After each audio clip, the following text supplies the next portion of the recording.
Charlie Dickens, Chapter 48, Bob's Childhood. Images from Bob's childhood came back to haunt him with crystal-like clarity, and the laughter when he turned up for class in ragged trousers and two big shoes which made him look like a clown, and the humiliation stung like tears and boiled behind his eyes. He clenched his fists angrily. Someone is going to pay, he thought to himself as he tried to bring himself down to earth. He was out of control like a plane with only one wing, and anyone who got in their way would be in big trouble. He was in a tailspin.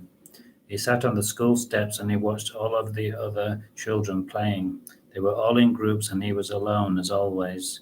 A pretty girl caught his eye and it was Becky from class, and he lifted his head up and he smiled at her.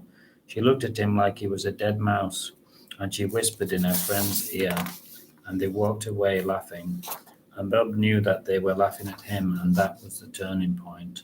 Something changed within him, and a dark seed began growing, and waiting to grow and explode like an old German bomb. And for the next few years he kept to himself, and he began to prefer birds to people, and he often wished that he could soar bird-like into the beautiful blue sky, far from people and away from the world. Year after year he sat in his caravan and he drank and he brooded on his horrible fate, and he wanted to belong, but he knew that he couldn't, no matter how hard he tried. It was hard for him to admit, but he was lonely, so lonely that his eyes were awash with tears, and his soul ached with unquenchable hunger. If only the boys would like me, he thought sadly, and he kicked away at the autumn leaves in frustration, never knowing how close to them he was. He slammed the door on the caravan so hard that he made it shake, and he slumped in his dusty armchair, and he consoled himself with a familiar bottle of beer.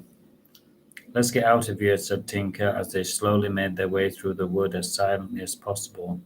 Unfortunately, Charlie tripped over a log and hurt his knee.